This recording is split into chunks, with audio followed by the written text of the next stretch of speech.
waxaan ka hadli doonaa maanta cashirkeena wuxuu ku saabsan yahay cashirkii koowaad ee kaga hadli doono question types kala duwan ee listeningka question typeyada ma garanaysaa listeningka kala duwan waxaanu awoodda saari doonaa maanta question typeka note-ka ama form-ka ama table-ka marka guud ahaan listening exam-keenu focus gareyn doonaa videoyada ugu horeysa oo aynu kala dhigdhigi doono question typeska kugu iman kara iyo saad u waajihi karayso uga jawaabi karayso marka question typeka koowaad ee maanta awoodda saari doona wuxuu noqon doonaa waa note-ka iyo form-ka iyo table-ka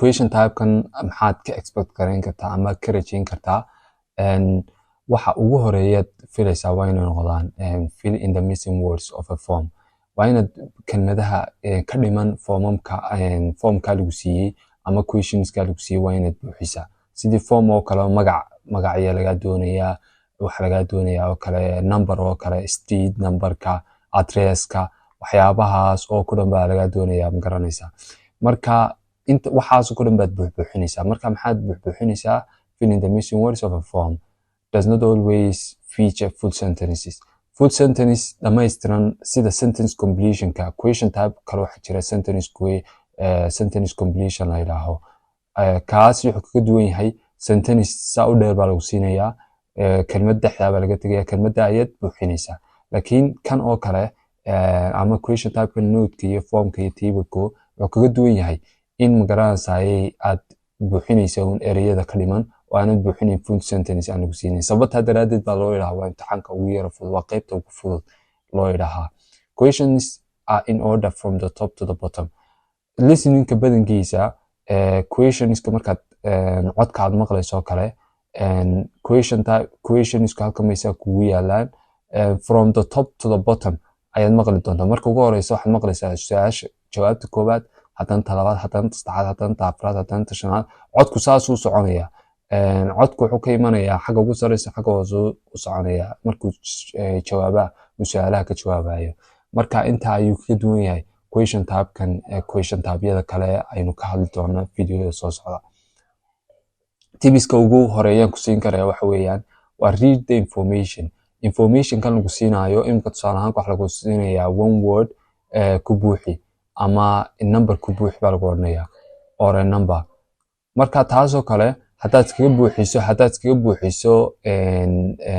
buuxiso word iyo number wada jira hadda or keliya hataa lagu yidhaahday or oo kale waxa weeyaan ama word geli ama number geli marka informationkeeda titleka kugu qoran mar walba inaad iska akhrida ayaa muhiima underline the keywordska ku muhiimka ee aad hadhow codka markaad dhegeysanayso aad awoodda saarayso inaad maqasho hadhow markaad maqasho kuwa aad ogaan karayso answerka wuxuu yahay awoodda saar labadaaba waynu isla eegi doonaa waxaan soo qaadanay question typekan koowaad waa part 1 waa qaybtii koowaad badanka part 1 bay u badan yihiin formkani u badan yahay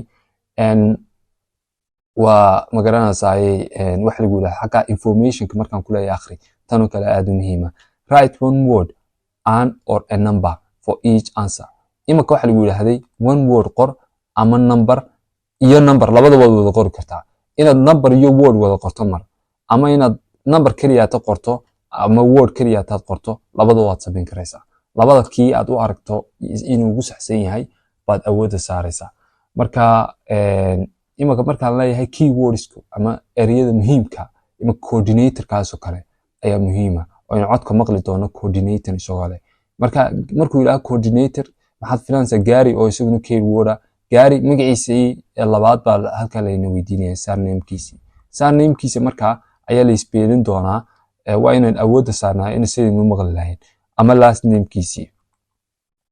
namekiisi levelka oo kale baa halkan kugu qoran isaguna waa keyword levelka ama beginner ba ma garanaysaay ma high level ba waxaan oo kale halkan baad ku kala garanaysaa place-ka meeshuu ku yaalo codkaad ka maqli doontaa halkaas ku yaala street numberkiisa baad sheegaysaa marka halkan baad ku buuxinaysaa markaad maqasho timeka oo kale timekii exactly timekii baa laga rabaa maalinta khamiisa aroorta at what time baa halka laga rabaa timekii baa halka ku buuxinaysaa markaad codka ka maqasho xagga maxaa ugu recommended website waa keyword isaguna recommended website markaad maqasho website baad waxaad samaynaysaa website-ka magaciisu sheegi doonaa halka ayaad ku buuxin doontaa aynu isla dhegeysano codka kabacdi markaa ayaynu isku soo noqon doonaa aynu isla eegi doonaa. There will be time for you to read the instructions and questions, and you will have a chance to check your work. All the recordings will be played once only. The test is in 4 parts. At the end of the test, you will be given 10 minutes to transfer your answers to an answer sheet. Now turn to part 1.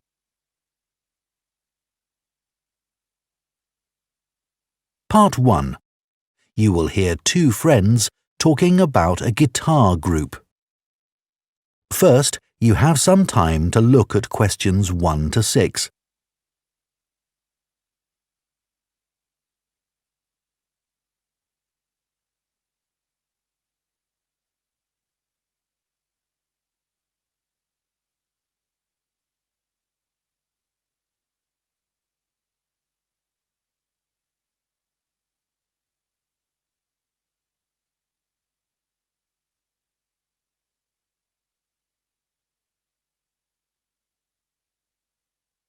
Now listen carefully and answer questions 1 to 6. Hi, Coleman. How are you? Good, thanks. I wanted to have a chat with you because our friend Josh told me that you've joined a guitar group and it sounds interesting. I'd really like to learn myself. Why don't you come along? I'm sure there's room for another person. Really? So, who runs the classes? He's called a coordinator. His name's Gary Matheson. Let me note that down. Gary... How do you spell his surname? It's Mathieson.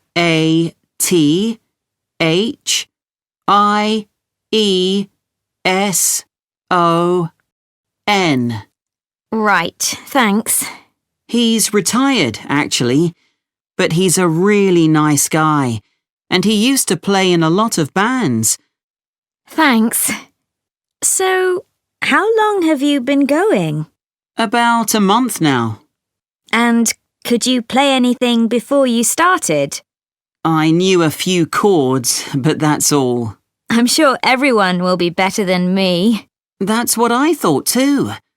When I first spoke to Gary on the phone, he said it was a class for beginners, but I was still worried that everyone would be better than me. But we were all equally hopeless.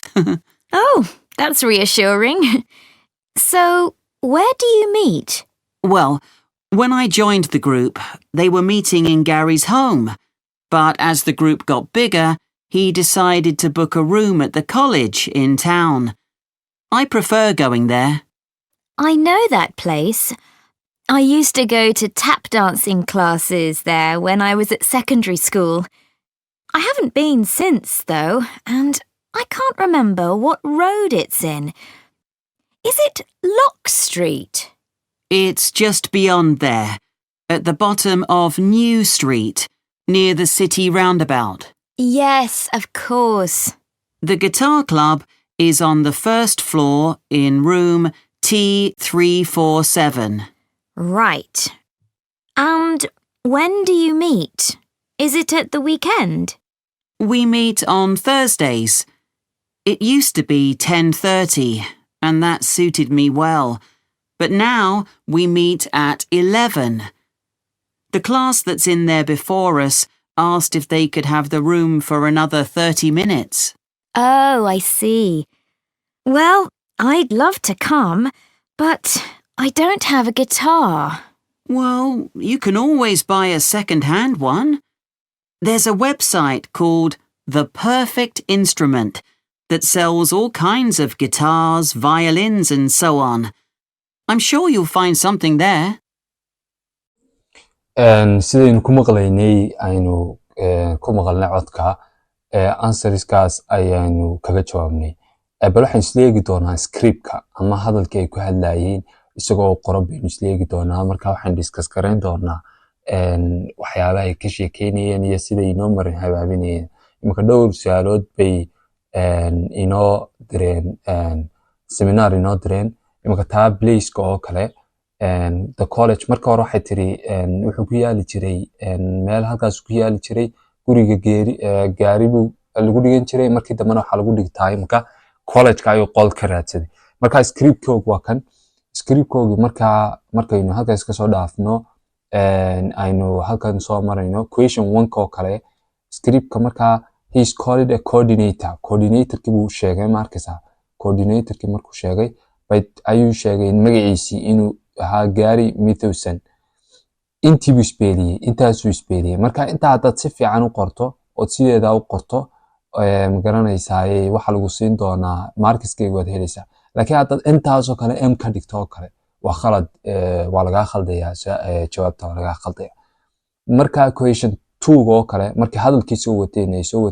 wateen marka hore wuxuu yiraahday markii ugu horeysan la hadlay Gary aan kula hadlay macalinkooga gitaarka aan telefoon kula hadlay he said it was class for beginners wuxuu yiraahday waa class loogu talagalay beginnerska marka levelka marka laga doonayo marka doonayso inaad sheegto levelka uu yahay waxan uu yahay ama guitar groupkani 10 yihiin marka wuxuu yiraahday halkaas ku sheegay wuxuu yiraahday he said it was a class for beginners marka beginners bad qoraysaa markan question 3 ga aynu eegno question 3 oo kale ayuu yara marin habaabinay wuxuu yiraahday markii aan classeska soo biiray anigu they were meeting waxay ku kulmi jireen in Gary's home marka haddaad taasoo kale aad qaadato Gary's home aad ku qorto inaad laga yaabaa inaad ma garanaysaa aad laga khaldo waayo Gary's home meeshu maaha waa markii ugu horreysay ku soo biiray but as the group got bigger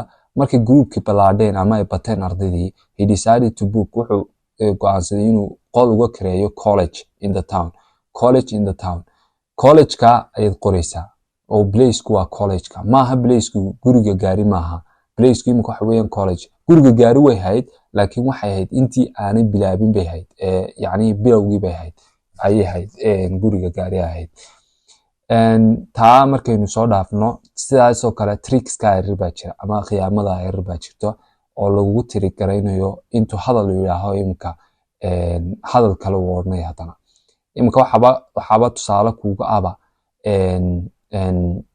inay weydiisay ma Lock Street buu ku yaalaa haddaad Lock Street qori lahayd dee khalad bay kaa noqon lahayd waayo wuxuu yiraahday wuxuu ku yaalaa in yar buu ka shisheeyaa wuxuu ku yaalaa New Street meel la yiraahdo near the city roundabout meesha New Street la yiraahdo buu ku yaalaa marka maxaad qoraysaa New Street ba qoraysaa imika taa time-ka oo kale markii hore wuxuu yiraahday 10:30 baa la isku iman jiray 10:30 baa la geli jiray xiisadaha laakiin waxa dhacday in magaranaysa galaaskii naga horeeyay annaga ay ka cawdeen ay ilaahdeen magaranaysa 30 mir noogu dira marka saa daraadeed 11 laga dhigay marka 11 baad qoraysaa marka waxyaabaha yar ugu magaranaysa sidaas oo kala ayay ku soo dhaxtarayaan si ay magaranaysa ku triggerayaan oo u qorto 10:30 oo kale imka tan u qorto 10:30 oo kale 10:30 awal bay ahaan jirtay laakiin imka ma hadda imka wax weyn 11 buu yahay soo maaha taas oo kale qoraysa marka imka muhiimadda casharka weyn aynu su'aalaha saa loo ataagareynayo inuu ka hadalno wax weeyaan inaad marka hore aad instructions-ka akhrido instructions-ka meesha kugu yaala aad akhrido keywords-kana aad calaamadsato aad iska ilaalisay spelling-ka waxyaabahaas oo kale aad ma garanaysaa aad keywords-ka intaad si calaamadsato aad fahanto maxaa laga rabaa ma number baa laga rabaa ma wax baa laga rabaa hadhow markaad codka maqasho waxaad si fiican u ma garanaysaa aad uga shaqayn karaysaa question type-ka